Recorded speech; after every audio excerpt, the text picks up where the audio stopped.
الحمدللہ رب العالمین، الصلاۃ والسلام علی رسولہ الکریم، فاعوذ باللہ من الشیطان الرجیم، بسم اللہ الرحمن الرحیم۔ ہم سورہ البقرہ کی 172 نمبر آیت تک پہنچے تھے۔ فرمایا کہ یا ایھا الذین آمنوا کلوا من طیبات ما رزقناکم واشکروا للہ ان کنتم ایاہ تعبدون۔ اے ایمان والو، ان پاکیزہ چیزوں میں سے کھاؤ جو ہم نے تمہیں رزق دی ہیں، اور اللہ کا شکر ادا کرو اگر تم اللہ ہی کو خدا مانتے ہو۔ دو تین جملے ہیں اس میں، تینوں اہم ہیں۔ پہلی بات یہ ہے کہ ایمان والوں سے کہا گیا ہے کہ وہ جو اللہ نے رزق اتارا ہے اس میں سے پاکیزہ چیزیں کھائیں۔ یہ بنیادی حکم ہے۔ جو کچھ اللہ نے اتارا ہے اور وہ پاکیزہ ہے رزق کے طور پر، تو اس کو کھایا جائے گا، اس کو کوئی حرام نہیں قرار دے سکتا۔ یہ خدا کا فیصلہ ہے کہ جتنی پاکیزہ چیزیں ہیں وہ اہل ایمان کھا سکتے ہیں۔ ہاں، جو غیر اہل ایمان ہیں وہ ناپاک چیزیں بھی کھا لیتے ہیں، لیکن اہل ایمان کو یہ کہا گیا ہے کہ وہ پاک چیزیں کھائیں، اور کوئی پاک چیز اہل ایمان پر حرام نہیں ہے۔ یہ پہلا بات معلوم ہو رہی ہے۔ رزقناکم سے مطلب یہ ہے کہ جو اللہ نے اتاری ہیں، پیدا کی ہیں، جو تمہیں رزق میں دی ہیں، یہ تینوں کو مجموعہ ہو جاتا ہے۔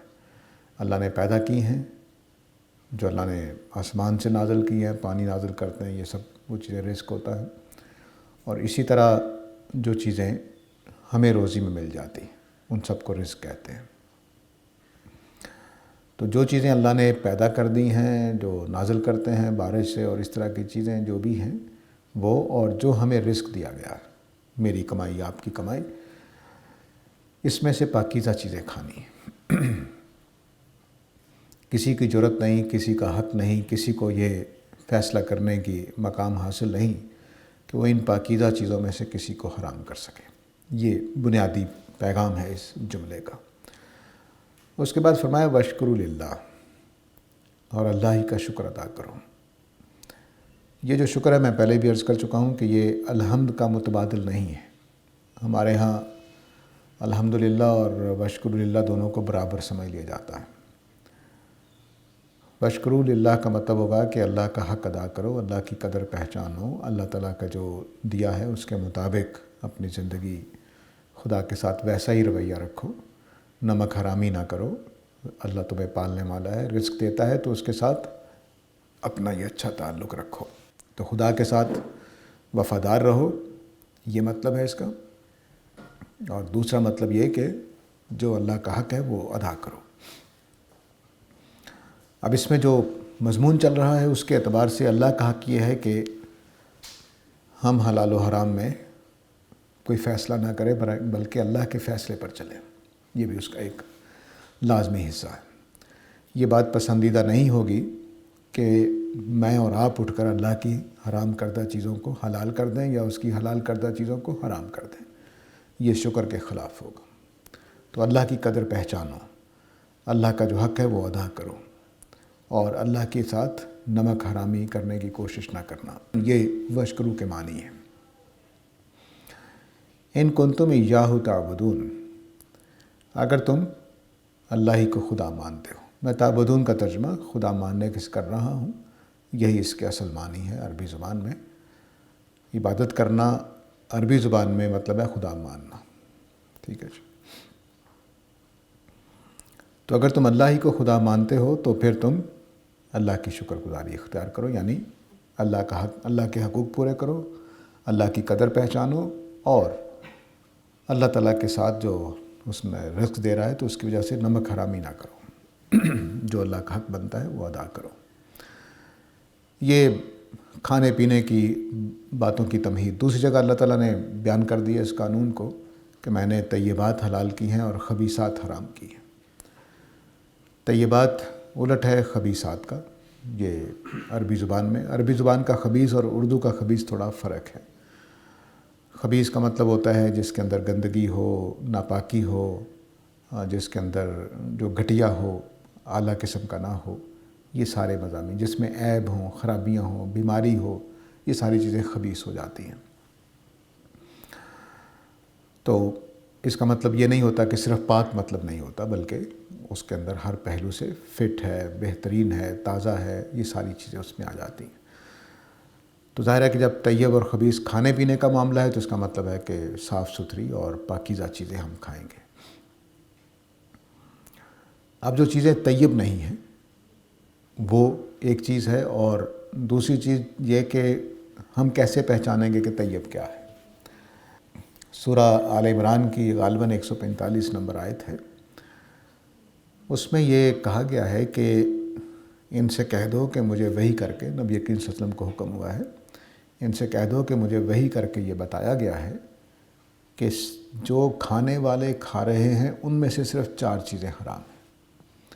جو کھانے والے کھا رہے ہیں، اس کا مطلب کیا ہوا کہ اللہ تعالیٰ نے ہمیں جو بنایا ہے تو ہمیں معلوم ہے کہ کون سی چیزیں کھانے والی ہیں اور کون سی چیزیں کھانے والی نہیں ہیں، اور دنیا میں اکثریت انسانوں کی اسی اصول پر چل رہی ہے کہ جو چیزیں کھانے کی ہیں وہ کھا رہے ہیں، اور جو چیزیں کھانے کی نہیں ہیں اس کو ہم نہیں کھا رہے۔ بس میں نے نہیں دیکھا کہ مرغی کی طرح طوطے پنجرے میں ڈالے ہوئے ہوں ذبح کرنے کے لیے، میں نے نہیں دیکھا کہ کوئی اس طرح کے کسی بھی جگہ پہ آپ دیکھیں، چند علاقوں کے سوا، کہ وہاں کچھ اس طرح کے انحرافات ہوئے ہیں۔ تو جو چیزیں انسان کھا رہے ہیں ان میں سے 4 چیزیں اللہ نے حرام کی، تو کھائی جانے والی چیزوں میں سے 4 حرام ہیں۔ جو نہ کھائی جانے والی چیزیں ہیں ان میں حلال حرام زیر بحث نہیں ہے۔ قرآن مجید کے اندر ان چیزوں میں حلال حرام زیر بحث نہیں ہے جو انسان کے کھانے کی چیزیں نہیں ہیں۔ جن کو انسان کھا رہے ہیں ان میں سے 4 چیزیں حرام کی گئی ہیں، اور اس کی نشانی یہ بتائی گئی ہے کہ جو طیب ہیں وہ کھائی جائیں گی، جو خبیث ہے وہ حرام ہوگی۔ تمام انسان سبزی خور جانوروں کو ہی کھاتے ہیں، سوائے ان علاقوں کے جہاں کسی وجہ سے، کوئی جنگ کی وجہ سے، حالات کی تنگی قحط کی وجہ سے کوئی خرابی پیدا ہوگی تو وہ ابھی تک چل رہی، مثلا چوہے کھانے کا عمل ہے یا جیسے سانپ کھانے کا عمل ہے، تو یہ ہو سکتا ہے کسی قحط کے زمانے میں یا اس طرح کی کسی صورتحال میں کسی قوم نے اختیار کیا ہو اور کھانے لگ گئے ہوں لوگ، یا کسی گاؤں میں عمل شروع ہو گیا ہو تو آہستہ آہستہ اگلی نسلوں میں پھیل گیا، جی اچھا یہ بھی کھانے کی چیز ہے، تو اس طرح کی کوئی چیزیں ہو سکتی ہیں۔ لیکن اکثریت جو ہے وہ آپ دیکھیے کہ چوپاؤں کو کھاتی ہے، جن کو ہم مویشی کہتے ہیں، انہی کا دودھ پیتی ہے، انہی کو پالتی ہے، انہی کو پوستی ہے۔ کوئی ایسا اکثریت جو دنیا کی ہے وہ اس سے انحراف نہیں کرتی۔ تو سور بھی کھائے جانے والی چیزوں میں شامل تھا، انسان اس کو کھا رہے تھے یا کھانے کو سمجھتے ہیں کہ کھانے کی چیز ہے، لیکن اس کو اللہ تعالیٰ نے نجس قرار دے کے حرام قرار دے دیا۔ تو کھائی جانے والی چیزیں انہی کو حرام کیا ہے جو انسان کھاتے ہیں، جو ان کے ذہن میں ہے کہ ہم اس کو کھا سکتے ہیں۔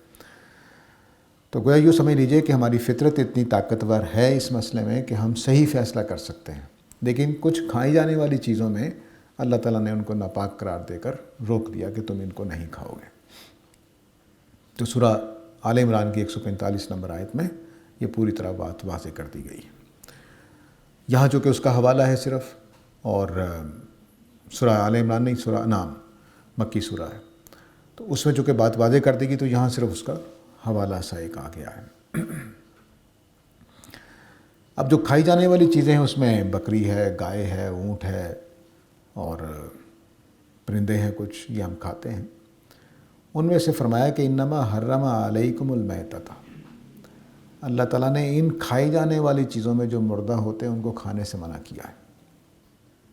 ٹھیک ہے، بکری جو کھاتے ہیں ہم، مر گئی اگر تو نہیں کھا سکتے، اونٹ اگر مر گیا تو نہیں کھا سکتے، اور آل عمران میں اس کو واضح کر دیا ہے کہ کسی بھی طریقے سے، ایک ہوتا ہے طبعی موت، مر جائے جانور، کھڑا کھڑا مر گیا، اس کی عمر پوری ہو گئی، ایک حادثے سے مر جانا ہے، تو اس سے یہ خیال پیدا ہو سکتا ہے کہ شاید حادثے میں مر جائے تو کھایا جا سکتا ہے، تو بتا دیا کہ نہیں، گلا گھٹ کر مر جائے، گر کر مر جائے، چوٹ لگنے سے مر جائے، سینگ لگنے سے مر جائے، ہر صورت میں وہ حرام ہوگا، سوائے اس کے کہ الا ما ذکیتم، تم اس کو خود ذبح کر لو، یعنی وہ تڑپ رہا ہے تو آپ نے ذبح کر لی۔ تو اس صورتحال میں یعنی زندہ ہو اور زندہ حالت میں اس کو ذبح کر لیا جائے تو وہ حادثے میں مرنے والا جانور حلال ہو جائے گا۔ اگر وہ ہمارے ذبح کرنے سے پہلے فوت ہو جاتا ہے تو پھر وہ حرام ہو جائے گا۔ تو میتہ الٹ ہے تزکیے کا، میتہ الٹ ہے ذبح کرنے کا، ٹھیک ہے۔ تزکیہ جو ہے یہ زال کے ساتھ ہے، ایک تزکیہ زے کے ساتھ ہوتا ہے، جو تزکیہ نفس ہے وہ زے کے ساتھ ہوتا ہے۔ جانوروں کا جو تزکیہ ہے وہ زال کے ساتھ ہے، تے زال کاف یہ اور گولتے۔ اس تزکیے میں دو چیزیں شامل ہیں سنت متواترہ کی روشنی میں۔ سنت متواترہ کی روشنی میں تزکیے میں دو چیزیں شامل ہیں، ایک یہ کہ ہم ذبح کریں گے اس کو، شارک کاٹیں گے یا اس کی کونچیں کاٹیں گے، پاؤں کے ساتھ ایک رگ ہوتی ہے، اس کو اگر کاٹ دیا جائے تو تب بھی، اور اگر شارک کاٹ دیا جائے تب بھی جانور ذبح ہو جاتا ہے۔ دونوں طریقوں سے ذبح ہو سکتا ہے۔ اور دوسرا یہ کہ اللہ کا نام لے کر ذبح کریں گے، یہ سنت متواترہ میں تزکیے کا طریقہ ہے۔ اگر یہ دونوں کام نہیں ہوئے تو جانور حرام ہو جائے گا۔ اللہ کا نام لے کر ذبح نہیں کیا گیا اور صحیح طرح سے چھری پھیر کر جو خون بہنے کا عمل ہے وہ نہیں کیا گیا۔ خون بہنے کا عمل ہونا چاہیے، یہ تزکیہ ہے۔ تو میتہ اس کا الٹ ہے، جس جانور کا تزکیہ ہو جائے، یعنی اس کو صحیح طرح سے ذبح کیا گیا ہو، اس کا خون بہنے سے اس کی موت ہوئی ہو اور اس پر اللہ کا نام لے کر چھری پھیری گئی ہو، یہ دو کام ہو جائیں گے تو میتہ نہیں ہوگا۔ اس کے علاوہ کسی بھی صورت میں مر جائے تو وہ میتہ ہوگا۔ ہارٹ اٹیک سے مر جائے، زہر کھا کے مر جائے، گر کر مر جائے، چوٹ لگ کے مر جائے، وہ میتہ ہوگا۔ ایسے تمام جانور، خواہ وہ آپ نے خود پالے ہوں، حلال جانور ہوں، وہ حرام ہو جائیں گے۔ والدم، دوسری چیز بات حرام کی کہ جو تم جانور ذبح کرتے ہو، گائے ذبح کرتے ہو، بھیڑ ذبح کرتے ہو، اس کا خون حرام ہو جائے گا، وہ تم نہیں پی سکتے، کھا نہیں سکتے۔ اب خون کے بارے میں وضاحت کر دی، یہاں پر تو چونکہ حوالہ ہے، دوسرے مقام پر واضح کر دی کہ الدم المسفوح، بہتا ہوا خون، یعنی جو خون بہہ کر جانور سے باہر آ جاتا ہے وہ حرام ہے۔ جو اندر رگوں میں کہیں رہ گیا ہے، رک گیا ہے، یا کلیجی میں ہے یا تلی میں ہے، سپلائن اور لیور میں، وہ حرام نہیں ہے، وہ بہنے والا خون نہیں ہے۔ اسی وجہ سے نبی کریم صلی اللہ علیہ وسلم نے واضح طور پر فرمایا کہ یہ دو چیزیں میں حلال کر رہا ہوں کیونکہ وہ دم کے تحت نہیں آتی ہیں۔ میتہ کے اندر ایک اور استثناء نبی کریم صلی اللہ علیہ وسلم نے فرمایا، وہ ٹڈی ہے اور مچھلی ہے، کیونکہ ان میں بہنے والا خون نہیں ہوتا، تو وہ اگر مر جائیں تو وہ حلال ہے۔ تو میتہ جو ہے، میتہ جو کہ تزکیے کا الٹ ہے، تو مچھلی کا تزکیہ نہیں کیا جاتا کیونکہ اس میں بہتا ہوا خون نہیں ہوتا، اور ٹڈی میں بھی نہیں ہوتا۔ ٹڈی ذرا بڑے سائز کا، ایک جو ہمارے گھروں میں چھوٹی ٹڈی ہوتی ہے اسی شکل کا ایک بڑا ہوتا ہے، کوئی 2.5-3 انچ کا، تو اس کو بھی کھاتے تھے لوگ، تو وہ بھی حلال رکھا گیا ہے۔ یعنی وہ اگر مری مل جائے، مچھلی اگر مر جائے تو وہ حلال ہوگی۔ مچھلی کی دو حالتیں ہیں حدیث کے مطابق مردہ، ایک وہ ہے کہ جو مر کے ڈوب جائے وہ کھائی جا سکتی ہے، جو مر کے تیرنے لگ جائے وہ نہیں کھائی جا سکتی، اس کی وجہ ہے کہ اس کے اندر گلنے سڑنے کا عمل شروع ہو گیا ہے تو وہ تازہ نہیں رہی۔ تو یہ میتہ ہے۔ اس کے بعد خون ہے انہی جانوروں کا جن کو ہم کھاتے ہیں، ان کا بہتا ہوا خون جو بہہ کر ذبح کرنے سے باہر آ گیا، اس کو نہیں کھائیں گے، یعنی اس کو بھون کر، اس کو تل کر، یا اس کو کسی طریقے سے نہیں کھایا جا سکتا۔ جو بہہ کے باہر آ گیا سو آ گیا، وہ حرام ہے۔ وَلَحْمُ الْخِنزِيرِ، اور سور کا گوشت۔ خنزیر پورا حرام نہیں کیا، اس کا گوشت حرام کیا ہے کیونکہ کھانے کی بات ہو رہی ہے، تو اس کا گوشت نہیں کھایا جائے گا۔ اس کو سورہ آل عمران میں جا کر رجس قرار دیا ہے۔ رجس کے معنی ہوتے ہیں ناپاک کے، چونکہ اللہ تعالیٰ نے کہا ہے کہ طیبات حلال ہیں تو ناپاک چیزیں حرام ہو جائیں گی، تو یہ ساری کی ساری چیزیں یہ ناپاک ہوں گی جن کا ذکر ہوا ہے۔ میتہ ناپاک ہے، خون ناپاک ہے، اور لحم خنزیر ناپاک ہے، اس لیے نہیں کھایا جائے گا۔ اس کی کوئی اور میڈیکل ریزن نہیں ہے، اس کی صرف مذہبی ریزن ہے کہ یہ ناپاک ہے۔ تو جس طرح میں اور آپ ناپاک کپڑے نہیں پہنتے، اسی طرح ناپاک چیز بھی نہیں کھاتے، تو اس کی ریزنز اللہ نے یہی بتائی ہے سورہ آل عمران میں چل کر کہ یہ ناپاک ہیں۔ یہ کہ اس کے کھانے سے کچھ اثرات پیدا ہوتے ہوں گے، ہمیں نہیں معلوم، ہمیں صرف اتنا بتایا گیا ہے کہ یہ ناپاک ہے، اس لیے نہیں کھایا جائے گا۔ جیسے ہم اپنا بول و براز نہیں کھاتے، پیشاب پاخانہ نہیں کھاتے، اسی طرح ہم سور کا گوشت نہیں کھاتے کیونکہ وہ ناپاک ہے۔ تو یہ ناپاکی ہے جسمانی اعتبار سے، ان کے گوشت میں کوئی ایسی چیز ہیں جو ناپاک ہے، سور کے گوشت میں، خون کے اندر اور میتہ کے اندر۔ میتہ کے اندر تو ہمیں واضح ہے کہ خون نکل جائے تو وہ حلال ہے، خون اندر رہ جائے تو وہ حرام ہے۔ میتہ میں یہی ہوتا ہے کہ مر گیا، خون نہیں نکلا اس کا، تو اس لیے وہ حرام ہو۔ تو میتہ کی تو ہمیں سمجھ میں آ گئی کہ اس کا ناپاک ہونے کی وجہ کیا ہے، وہ یہ کہ اس کا خون اس کے اندر ہی رہ گیا، کیونکہ خون خود اللہ نے حرام کر دیا، تو جو بہنے والا خون تھا وہ بہہ کر باہر نہیں نکلا، اس لیے میتا اس وجہ سے حرام ہو گیا، اور خون اس کے ذات میں چونکہ ناپاکی ہے اس لیے وہ حرام ہو گیا، اور سور کے گوشت میں خون بہہ جانے کے باوجود ناپاکی رہ جاتی ہے، تو اس لیے اس کو حرام قرار دے دیا۔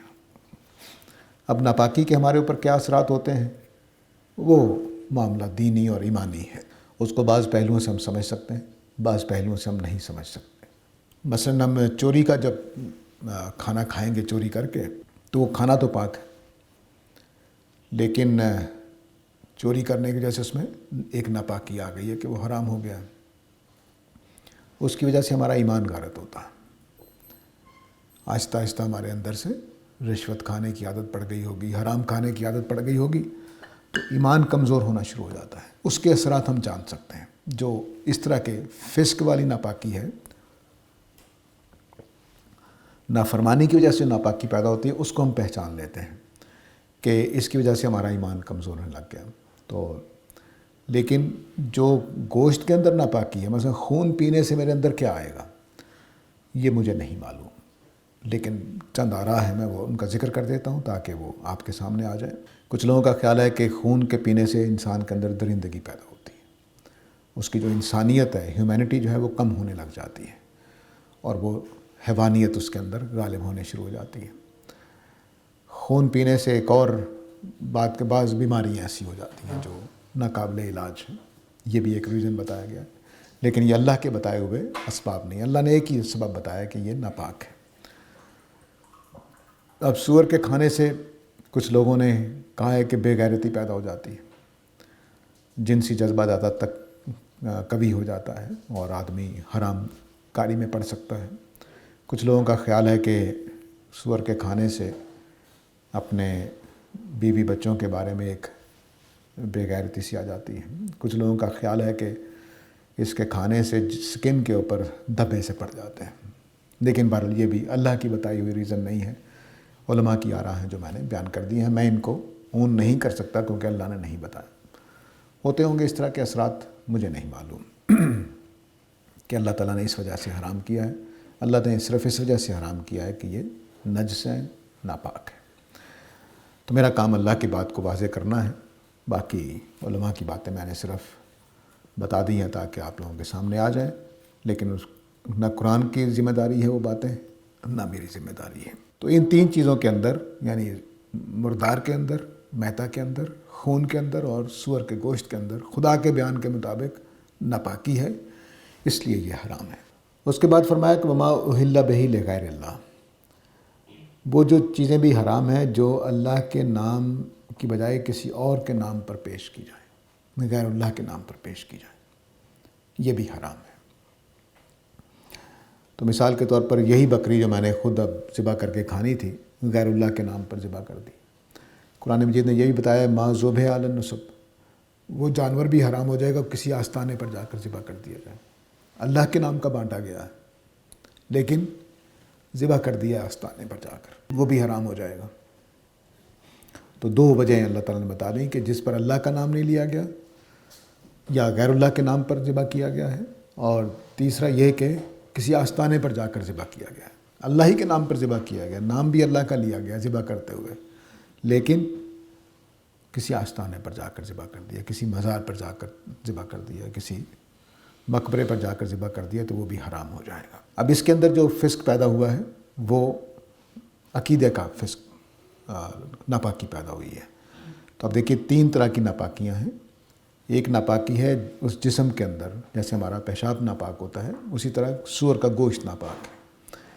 دوسری ناپاکی پیدا ہوتی ہے عقیدے کی وجہ سے کہ ہم نے شرک کر دیا، تو وہ بکری اور وہ گائے جو میں نے غیر اللہ کے نام پہ ذبح کر دی، ذبح بھی ٹھیک کی، اللہ کا نام بھی لیا، لیکن کسی اور کے نام پر بانٹ دی یا کسی اور کے آستانے پر جا کر ذبح کر دی، تو اس کے اندر عقیدے کی نجاست آ جائے گی۔ تیسری نجاست جو ہے وہ نافرمانی کی نجاست ہے، جیسے چوری کے مال ناپاک ہو گیا، حرام ہو گیا، رشوت کا مال حرام ہو گیا، تو اس کے اندر فسق کی، نافرمانی کی ناپاکی ہے۔ تو یہ تین ناپاکیاں ہیں جو ہمارے کھانے کو حرام کر دیتی ہیں۔ پہلی ناپاکی ہے کسی چیز کا اپنا جسم ہی ناپاک، وہ چیز ہی ناپاک ہے، دوسری ناپاکی ہے عقیدہ آپ نے غلط کر دیا، شرک کر دیا آپ نے، تب ناپاک ہو جائے گی وہ چیز۔ اور تیسری ناپاکی ہے کہ آپ نے وہ مال غلط طریقے سے کمایا ہے۔ فرمایا کہ قل لا اجد فیما اوحی الیہ محرما علی طاعم یطعمہ، ان سے کہہ دیجئے کہ میں نہیں پاتا ان چیزوں میں جو میری طرف وحی کی گئی ہیں کوئی ایسی چیز حرام کر دی گئی ہو کھانے والے پر جو وہ کھاتا ہے، الا ان یکون میتۃ، سوائے اس کے کہ وہ مردار ہو، او دمن مسفوحا، یا بہتا ہوا خون ہو، او لحم خنزیر، یا سور کا گوشت ہو، فإنہ رجس، کیونکہ یہ ساری چیزیں ناپاک ہیں۔ ٹھیک ہے جی، یہ پہلی وجہ ہے۔ او فسقن، یا ان میں نافرمانی ہے۔ آگے نافرمانی کی مثال دے دی، اہل لغیر اللہ بہ، جو غیر اللہ کے نام پر دیا جائے۔ ٹھیک ہے، تو یہاں دو اللہ تعالیٰ نے خرابیاں بیان کر دی، اور فسق کے اندر دونوں کو ڈال دیا ہے، عقیدے کی ناپاکی کو بھی اور نافرمانی کی ناپاکی کو بھی، کہ جب میں غیر اللہ کے نام پر ذبح کرتا ہوں تو گویا میں فسق کرتا ہوں۔ تو یہ دونوں لفظ واضح رہنے چاہیے، رجس اور فسق۔ جس کھانے میں رجس ہے وہ ناپاک ہے، جس کھانے میں فسق ہے وہ ناپاک ہے، وہ حرام ہے۔ ٹھیک ہے، دین صرف اتنا ہی بتا رہا ہے، وہ نہیں بتا رہا کہ میڈیکل ریزن کیا ہے، وہ نہیں بتا رہا کہ کیا کیا ذہن پہ اثرات ہوں گے، نفسیات پہ کیا اثرات ہوں گے، نہیں بتا رہا۔ وہ صرف بتا رہا ہے کہ ناپاک ہے رجس ہونے کے اعتبار سے اور فسق ہونے کے اعتبار سے۔ تو یہ آیت ہے جس کی وجہ سے میں اس کی وہاں تعویل کر رہا ہوں، تاکہ آپ لوگوں کو تسلی ہو جائے کہ یہ بات واضح رہنی چاہیے کہ قرآن مجید نے جو حرمتیں قرار دی ہیں وہ ناپاکی کی وجہ سے، بلکہ یوں کہنا چاہیے کہ دین پورے کا پورا طیبات پر کھڑا ہے، اس لیے پورے دین کو کلمہ طیبہ سے تعبیر کیا گیا ہے۔ پورے کا پورا دین طیبات پہ کھڑا ہے۔ جب میں ناانصافی کرتا ہوں تو خبیث کام کرتا ہوں، قرآن کی اصطلاح میں، اردو والی اصطلاح میں نہیں، ناپاک کام کرتا ہوں۔ جب میں منکر کرتا ہوں، گناہ کرتا ہوں، تو میں ناپاک کام کرتا ہوں۔ پاکیزہ کام کیا ہے؟ کہ میں گناہ نہ کروں، عدل کروں، انصاف کروں، لوگوں کی چغلی نہ کروں۔ اب اس لیے آپ دیکھیے چغلی کو کیا کہیں، تم ایسے مردار بھائی کا گوشت کھا رہے ہو۔ مردار بھائی کا گوشت کھانا کیا ہے؟ ناپاک چیز کھانا ہے، کراہت والی چیز کھانا ہے، اور پھر ایسی کراہت والی کہ اپنے ہی بھائی کی لاش۔ تو وہ سب کچھ پورا کہ پورا دین اگر ایک لفظ میں بیان ہو سکتا ہے تو طیبات کا۔ میں دو چیزیں کہا کرتا ہوں، ایک یہ کہ یقینیات اور طیبات، دو چیزیں ہیں۔ دین کا نام توہم پر نہیں کھڑا ہوا، گمان اور اوپینین پر نہیں کھڑا ہوا، دین یہ واضح رہنا چاہیے۔ وہم پر نہیں کھڑا ہوا، کسی کے اوپینین پر نہیں کھڑا ہوا کہ میرا خیال ہے جی ایسا ہونا چاہیے، میرا خیال ہے جی خدا ہے، میرا خیال ہے کہ محمد صلی اللہ علیہ وسلم اللہ کے رسول ہے، نہیں، یقینیات پہ کھڑا ہے۔ اور دوسرا طیبات پہ کھڑا ہے۔ اس لیے اس دین کا نام ہے تزکیہ کرنے والا دین، کہ یہ ہمارے اندر پاکیزگی پیدا کرتا ہے۔ تو تزکیہ اس لیے ہمارا ہوتا ہے، دین جو جیسے دین کو اختیار کرتے ہیں ہمارا تزکیہ ہونا شروع ہو جاتا ہے، جتنا جتنا اختیار کرتے جائیں گے اتنا اتنا تزکیہ ہوتا چلا جائے گا۔ تو دین پاکیزہ چیزوں کا نام ہے، طیبات کا نام ہے، احکام میں بھی اور نظریات میں بھی۔ تو اب یہ چار چیزیں اللہ تعالیٰ نے حرام کر دی ہیں، کن میں سے؟ کھائی جانے والی چار چیزیں، جتنی بھی چیزیں کھائی جا رہی تھیں ان میں سے چار چیزیں حرام ہیں۔ ایک یہ کہ یہی جانور جو ہم کھاتے ہیں مر جائے تو نہیں کھائیں گے، انہی جانوروں کا بہتا ہوا خون نہیں پئیں گے، اور سور کا گوشت نہیں کھائیں گے، اور جو غیر اللہ کے نام پہ ذبح کر دیا گیا وہ نہیں کھائیں گے۔ ٹھیک ہے، اب اس کے علاوہ جو چیزیں انسان نہیں کھاتے، نبی کریم صلی اللہ علیہ وسلم کی قوم میں سے کچھ نے انحراف کیا، آپ نے گدھا کھانے کو حرام قرار دے دیا، آپ نے کچھ اور چیزوں کو حرام کیا جو وہ کھاتے تھے، وہ حلال سمجھتے تھے لیکن وہ کھائی جانے والی چیزیں نہیں تھیں۔ قبائل میں ہوتا ہے، دیہاتوں میں ابھی بھی، کہ وہ ایسی چیزیں بھی کھا رہے ہوتے ہیں جو طیب نہیں ہوتی۔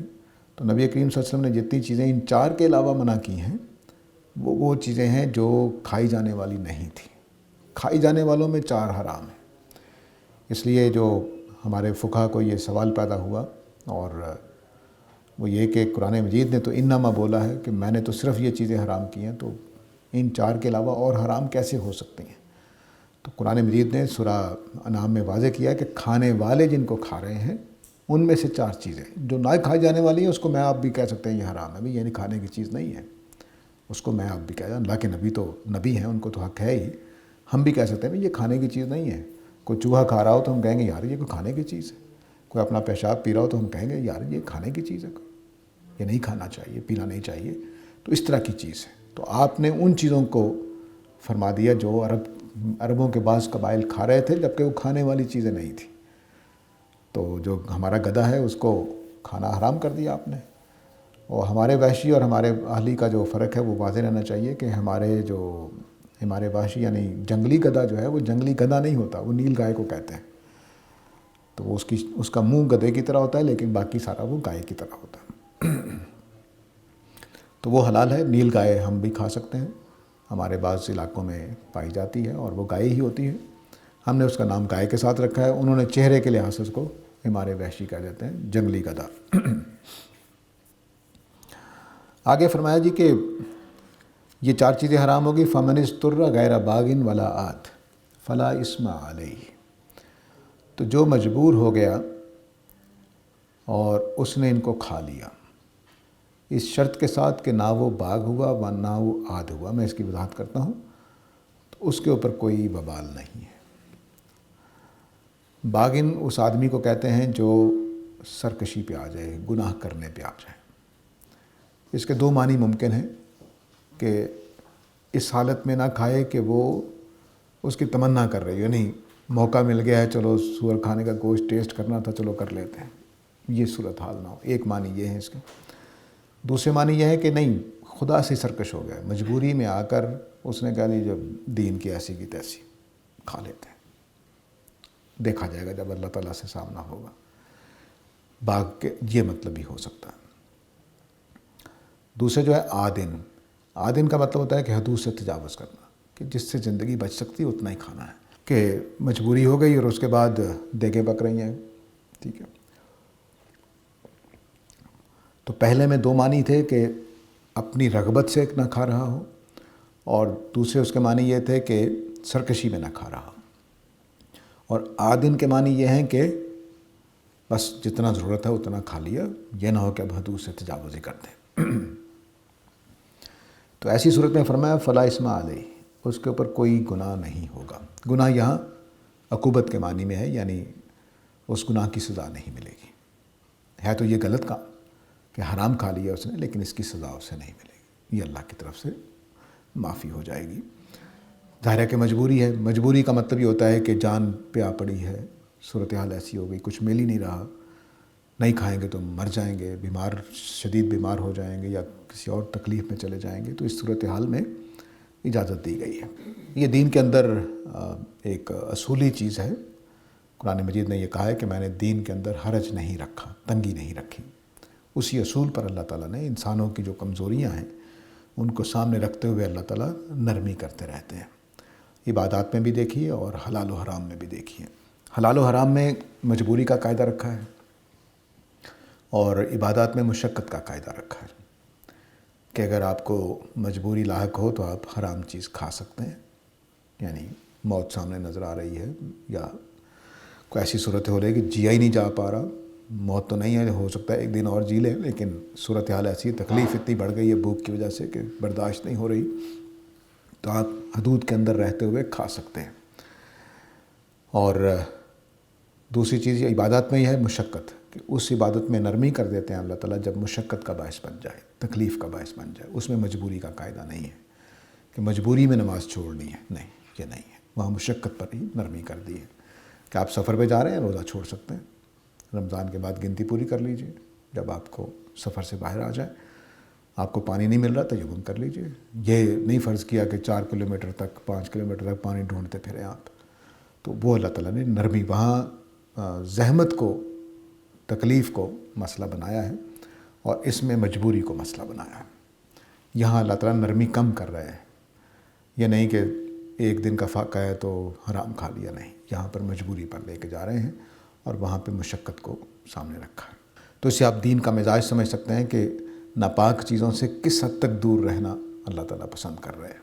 تو یہ 2 شرطوں کے ساتھ کہ نہ وہ باغ ہو، یعنی رغبت کے ساتھ کھا رہا ہو، ایک تعبیر میں، میرے خیال میں یہاں سرکشی بہتر ہے، لیکن بہرحال چونکہ یہ معنی بھی کیے گئے ہیں کہ اس رغبت نہ رکھتا ہو، شوق سے نہ کھا رہا ہو، تو لیکن میرے خیال میں مجبور آدمی کے سامنے جب کھانا آئے گا تو وہ شوق سے ہی کھائے گا.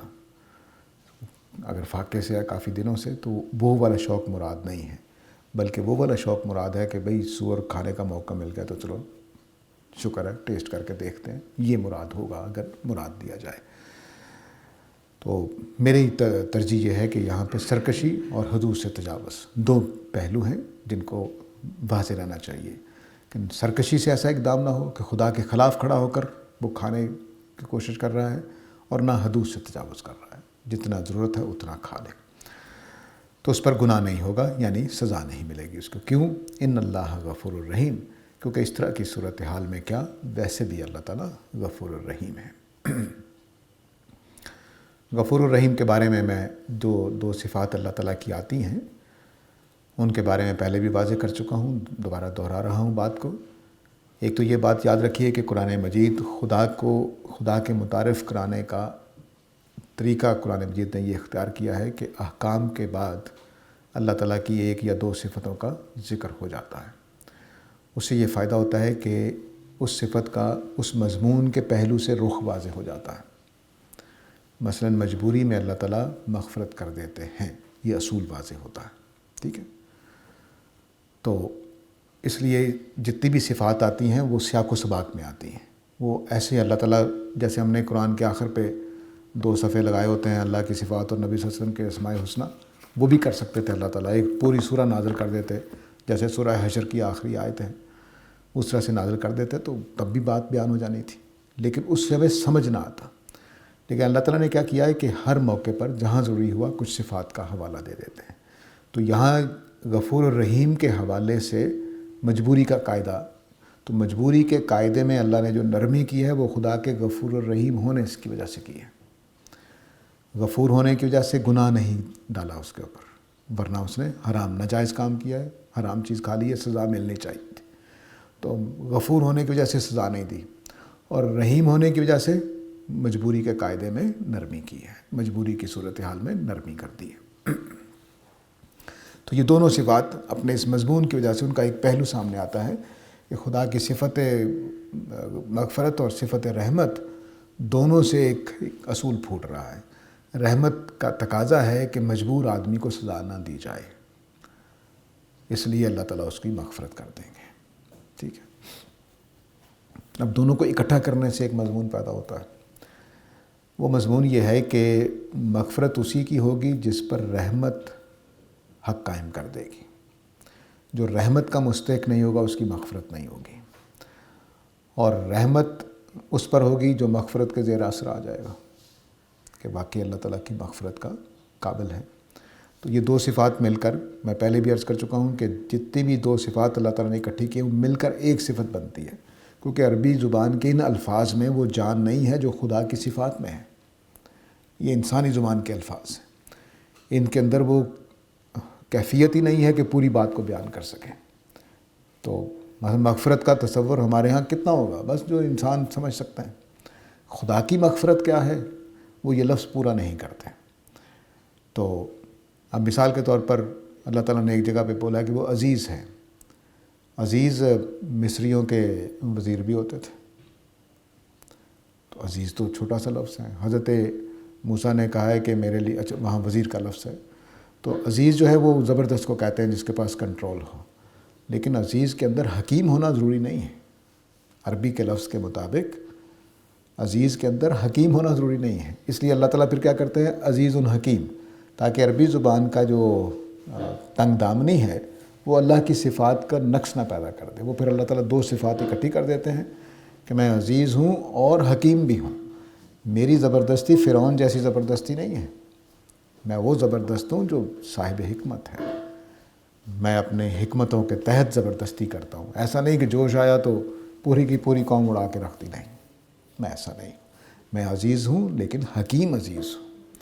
تو اس طرح سے جو غفور الرحیم ہے یہ دراصل مغفرت اور رحمت دونوں کو، رحمت عدل کا تقاضا کرتی ہے. میں پہلے بھی کئی دفعہ عرض کر چکا ہوں کہ رحمت عدل کا تقاضا کرتی ہے، مغفرت کے اندر عدل ضروری نہیں ہے.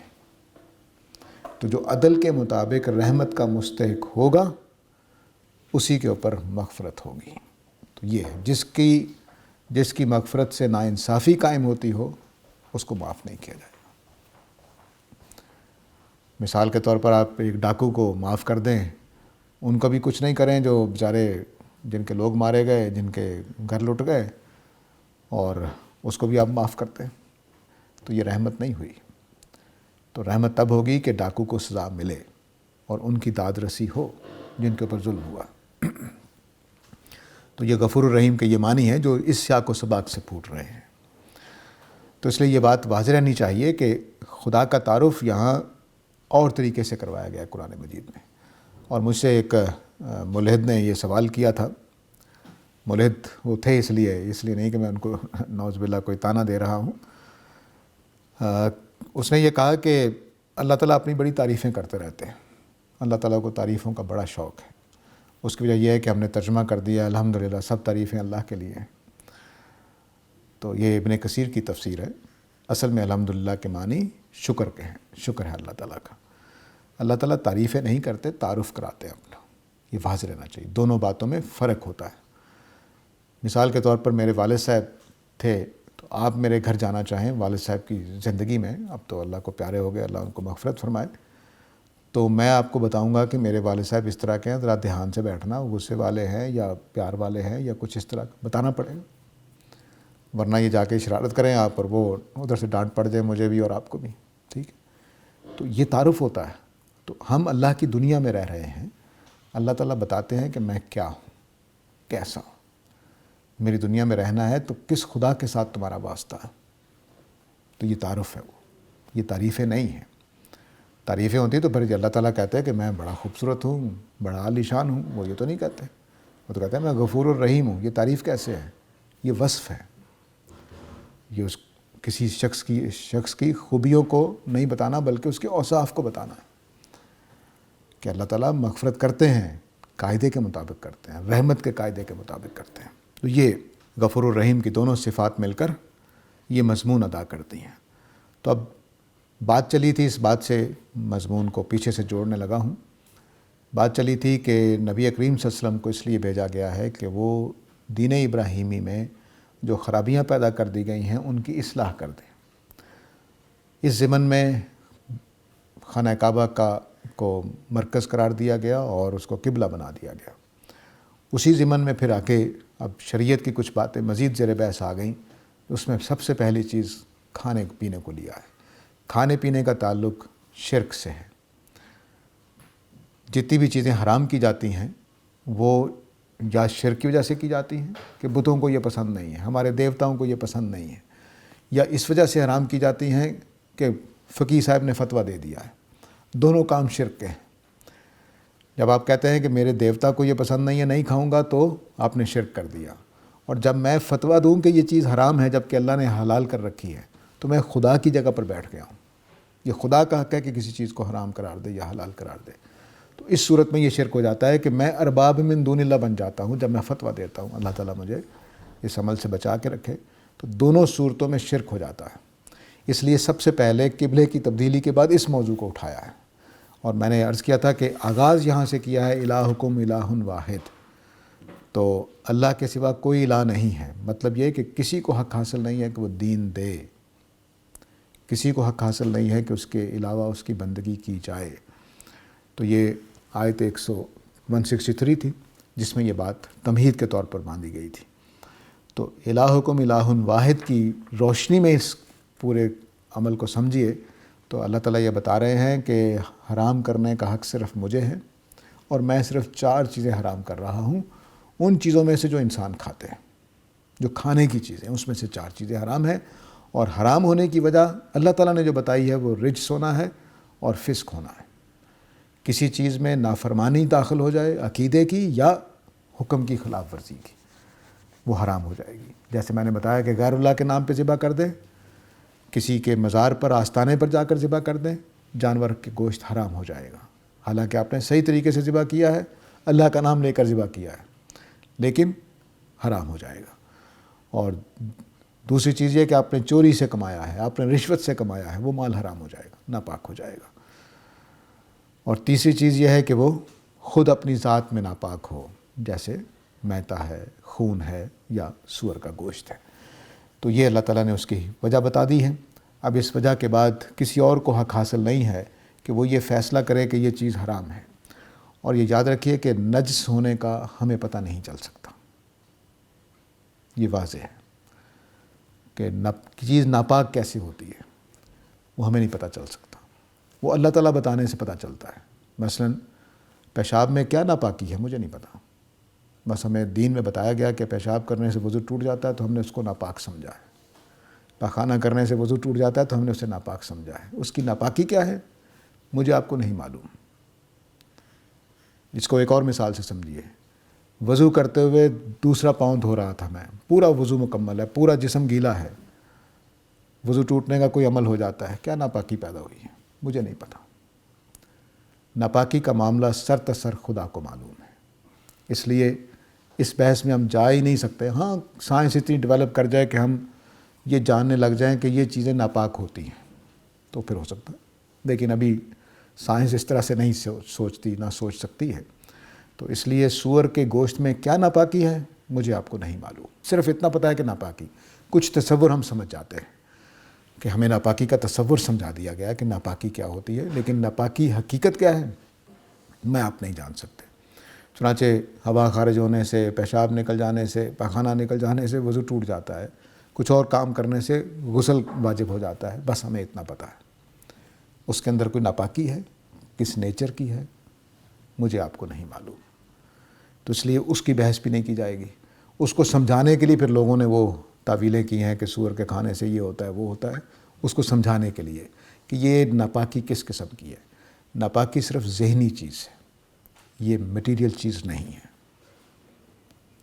ٹھیک ہے، یا یہ کیمیکل کے ٹائپ کی کوئی چیز ہے جس کو ہم نہیں پہچان سکتے، ٹھیک ہے۔ تو یہاں وقت ہو گیا ہے، وآخر دعوانا الحمدللہ رب العالمین۔